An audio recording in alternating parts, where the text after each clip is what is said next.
এই মুহূর্তে সবথেকে বড় খবর, প্রচার চলাকালীন বিজেপি প্রার্থীর উপর এবং তাদের কর্মীদের উপর আক্রমণের অভিযোগ উঠল তৃণমূল কংগ্রেসের কর্মী সমর্থকদের বিরুদ্ধে।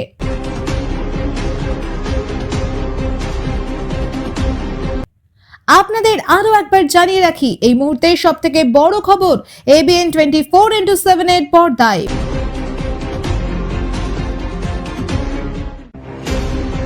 বিজেপি প্রার্থী এবং তার কর্মী সমর্থকদের উপর আক্রমণের অভিযোগ তৃণমূল কংগ্রেসের বিরুদ্ধে।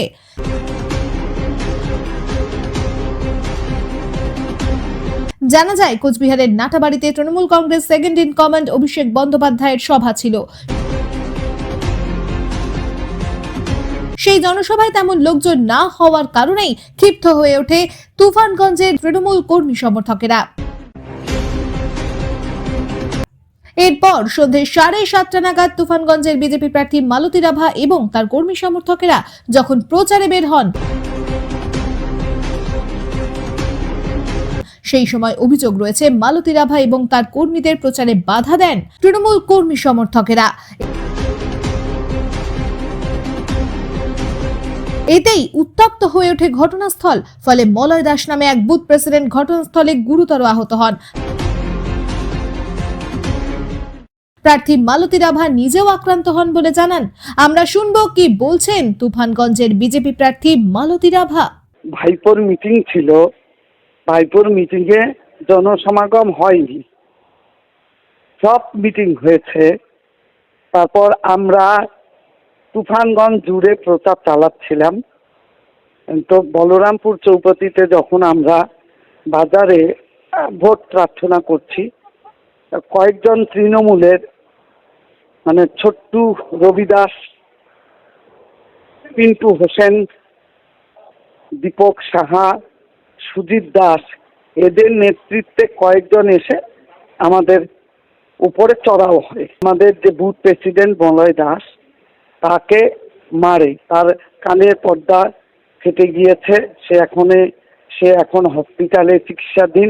তাকে টেনে হিচড়ে নিয়ে যাওয়ার চেষ্টা করেছিল, তারপর আমাদের কর্মীরা ধরে রেখেছে।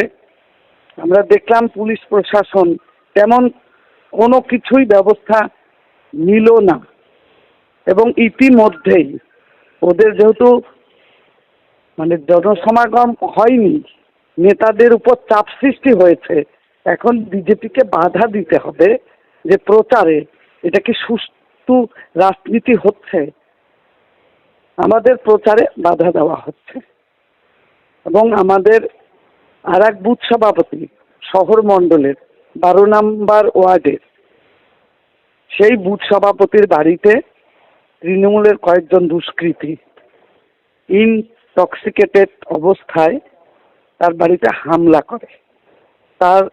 তাকে মারে, বুথ সভাপতিকে মারে, তার বউকে মারে, তার মা অসুস্থ, তার হাত ভাঙা, তার আর একটি হাতও ভেঙে দেয়। তার একটা ভাগ্নি, ছোট ভাগ্নি ছিল, তাকেও মারে। এই অবস্থায় যে পশ্চিমবঙ্গ কোথায় আছে, গণতন্ত্র নেই, আইনের শাসন নেই, বিরোধী দলকে প্রচার করতে দেবে না, তাদের মিটিংয়ে জনসমাগম হয়নি, এর দায় কি বিজেপির? তারা হেরে গেছে, মানুষ বুঝে গেছে যে তৃণমূলের পাশে মানুষ নেই। এখন ভয়, হুমকি, সন্ত্রাস করে বিরোধী দলকে দমানোর চেষ্টা করছে, কিন্তু এটা তুফানগঞ্জের বুকে হতে দেব না আমরা এর তীব্র প্রতিবাদ জানাচ্ছি। পুরো বিষয় নিয়ে তৃণমূল কংগ্রেসের পক্ষ থেকে কি জানানো হলো শুনবো।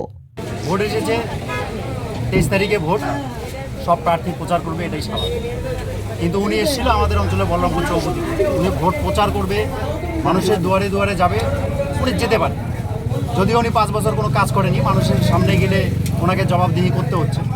একইভাবে আমাদের পার্টি অফিসের এক পাশেই কোনো এক দোকানদার বা পথচারী মানুষকে উনি ভোট প্রার্থনা করছিলেন। উনি প্রশ্ন করছিলেন যে আপনি 5 বছর ছিলেন না, 5 বছর এমএলএ থাকার পরেও আপনি তুফানগঞ্জ বিধানসভা সহ নাকটাটিগাছ অঞ্চলে কোথাও আপনি কোনো রকম উন্নয়নমূলক কাজ করেননি। সঙ্গে সঙ্গে উনি ওই ব্যক্তিকে চোর, যা যাবতীয় গালিগালাজ শুরু করে দিয়েছে। তো এলাকার মানুষ কি ওনাকে ছেড়ে দেবে? উনি 5 বছর তো ছিলই না, উনি কোনো উন্নয়নই করেনি। মানুষ ওনাকে গো ব্যাক স্লোগান দিচ্ছিল, ওনাকে গো ব্যাক স্লোগান দেবে। এক কর্মীকে মারধর করারও অভিযোগ রয়েছে আপনাদের। ও এটা মিথ্যা অভিযোগ করছে, উনি ফুটেজ খাওয়ার জন্য এগুলো অভিযোগ করে সাংবাদিকদের টাইমলাইনে থাকার চেষ্টা করছে। উনি আরো একটা অভিযোগ করেছে আজকে অভিষেকের জনসভায় লোক হয়নি, যার জেরে আপনাদের মাথা গরম, এরকম প্রচারে বাধা উনি দেওয়া চোখে হচ্ছে। তাহলে একটু কম দেখে, উনি হয়তো চোখে সর্ষে ফুল দেখছিল, মানুষ দেখতে পারেনি, সর্ষে ফুল দেখছিল, তাই উনি এই কথা বলছে। ভিডিও ফুটেজ থেকে শুরু করে সংবাদ মাধ্যম থেকে শুরু করে সমস্ত কিছু প্রত্যেকটা মানুষ দেখতে পেরেছে, উনি দেখতে পারেনি, তো উনি সর্ষে ফুলই দেখছে। একটু নামটা বলবেন। আমার নাম পিন্টু হোসেন, সভাপতি নাকাটিকা অঞ্চল Trinamool. Bureau news ABN 24/7 Cooch Behar.